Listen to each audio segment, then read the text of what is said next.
نالائق ہمارے حکمران ہندوستان کے ماضی کے نالائق حکمران کہ 1971 میں اگر اس وقت مودی جی کی سرکار ہوتی یا کسی بھی نیشنلسٹ کی سرکار ہوتی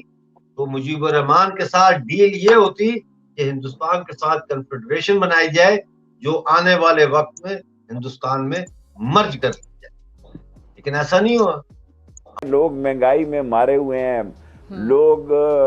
اب میں آپ سے کیا عرض کروں، اپنا پردہ آپ اس روزے میں کیا اپنے گندے کپڑوں کو آپ کے چینل میں دھوؤں کہ لوگ ہینڈ ٹو ماؤتھ ہو چکے ہیں جی۔ لوگ یہ ہمیں سزا دی ہے، بھارت ماتا کو انگریز نے تحریک آزادی چلانے کی سزا دی ہے۔ کہتے ہیں جی آپ کے پاس تو دو گاڑی، ہمیں کہتے ہیں آپ کی تو دو گاڑیاں چل رہی ہیں، ہمارے پاس موٹر سائیکل کا پٹرول نہیں ہے۔ پاکستان ویسٹ اور ایسٹ بنا یہ سزا دی ہے،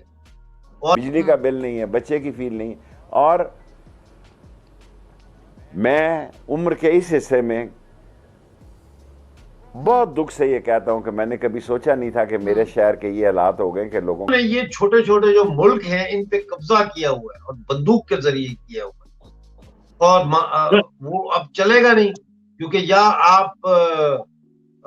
آزادی دے سکتے ہیں کسی کو یا آپ پھر جو ہے وہ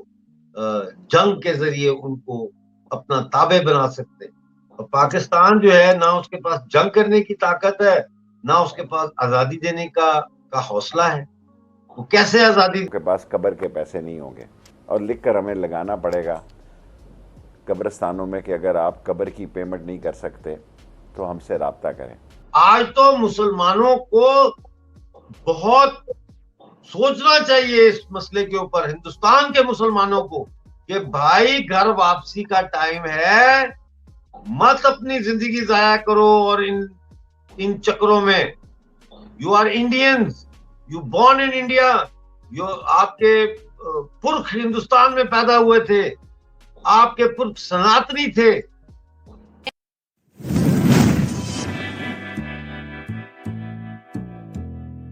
گیلپ کا سروے آیا ہے کہ 10 میں سے 9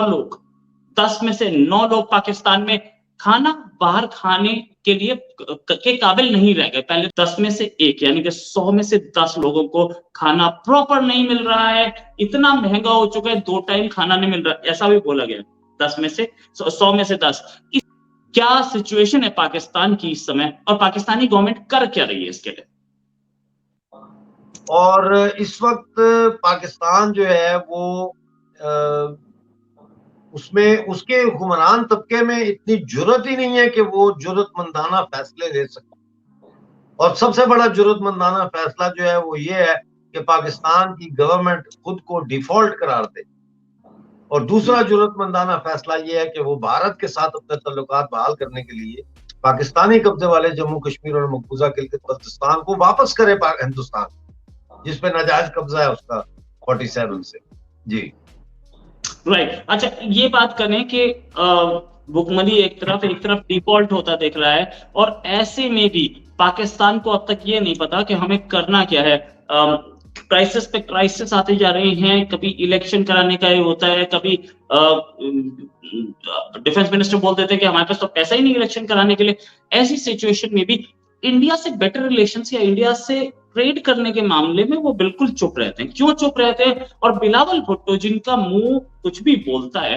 آنے والے ابھی گوا آئے شنگھائی کوآپریشن آرگنائزیشن میں، اور جس مودی کو وہ قاتل بول رہے تھے اسی مودی کے سامنے بیٹھے ہوں گے، پتہ نہیں ہاتھ میں لائیں گے کہ نہیں، ویسے ان کی حیثیت تو نہیں ہے۔ لیکن اس سے کوئی، مجھے نہیں لگتا کہ گورنمنٹ کو کوئی فرق پڑتا ہے کہ ہم سستا تیل لے رہے ہیں، کیا لے رہے ہیں، یوکرین کو ہتھیار بھی دے رہے ہیں، پالیسی نہیں کوئی بھی، یوکرین کو ہتھیار بھی دے رہے ہیں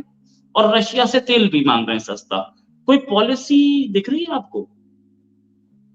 جب انسان ڈوب رہا ہوتا ہے تو وہ پھر ہر چیز کو پکڑنے کی کوشش کرتا ہے اپنے آپ کو بچانے کے لیے، لیکن ابھی تک ان کی روس کے ساتھ ڈیل فائنل نہیں ہو رہی، اور روس کو کوئی چنتا تو نہیں ہے کہ روس کو کوئی ایکسائٹمنٹ ہے کہ پاکستان بہت بڑی مارکیٹ ہے اور اس کا تیل یا اس کا جو بھی ہے وہاں سیل ہوگا۔ بات یہ ہے کہ پاکستان ایک ناجائز اولاد تھی برٹش سامراج کی، اور وہ ناجائز اولاد جو ہے وہ اب اپنے حتمی انجام کو پہنچ رہی ہے، اور اس کا حتمی انجام جو ہے وہ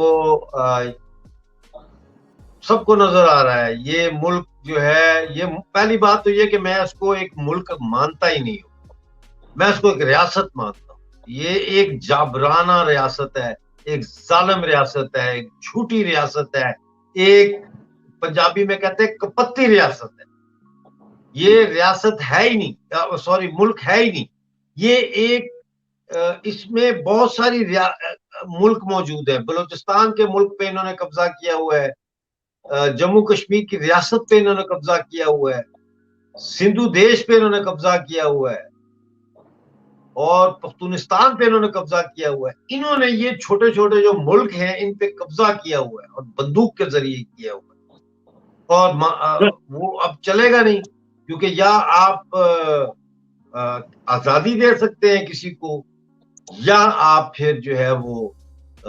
جنگ کے ذریعے ان کو اپنا تابع بنا سکتے ہیں۔ اور پاکستان جو ہے، نہ اس کے پاس جنگ کرنے کی طاقت ہے، نہ اس کے پاس آزادی دینے کا حوصلہ ہے۔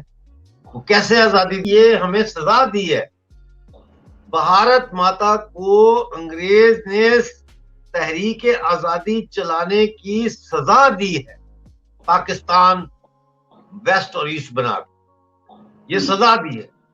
اور نالائق ہمارے حکمران ہندوستان کے ماضی کے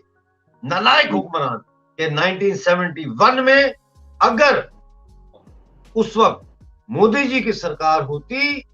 یا کسی بھی نیشنلسٹ کی سرکار ہوتی تو مجیب الرحمان کے ساتھ ڈیل یہ ہوتی کہ ہندوستان کے ساتھ کنفیڈریشن بنائی جائے جو آنے والے وقت میں ہندوستان میں مرج کر لی جائے، لیکن ایسا نہیں ہوا۔ ہم وہاں گئے، ہمارے سینا مری، ہم نے قربانیاں دی، ہم نے پیسہ لگایا، بنگلہ دیش بنایا، اور پھر بنگلہ دیش بنا کے ان کو ہم نے کہا جی اب آپ جانے، آپ کا کام جانے۔ ایک ہم نے کار یا ملٹری ایکوپمنٹ، ایک کوئی چیز ہم وہاں سے ایسٹ پاکستان سے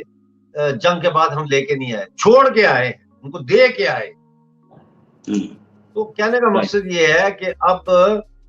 یہ جو ساری صورتحال ڈیولپ ہو رہی ہے، اس میں ہمیں یہ غلطی دوبارہ اب نہیں دہرانی چاہیے۔ آج کے دور میں جو ذی شعور ہے، جس کے پاس دماغ ہے، جس کے پاس عقل ہے، جو مسلمان ہونا چاہے گا، جو مسلمانوں کے بچے پیدا کر کے ان کو جہادی بنانا چاہے گا، جو اپنے بچوں کو مدرسے بھیجنا چاہے گا۔ آج تو مسلمانوں کو بہت سوچنا چاہیے اس مسئلے کے اوپر، ہندوستان کے مسلمانوں کو، کہ بھائی گھر واپسی کا ٹائم ہے، مت اپنی زندگی ضائع کرو اور ان چکروں میں۔ You are Indians, you born in India, آپ کے پرکھ ہندوستان میں پیدا ہوئے تھے، آپ کے پرکھ سناتنی تھے، آپ کے پرکھوں نے پوری دنیا کو تہذیب بھیجی، تہذیب دی، ایکسپورٹ کی، لے کے گئے پوری دنیا میں۔ آپ مجھے بتائیں کمبوڈیا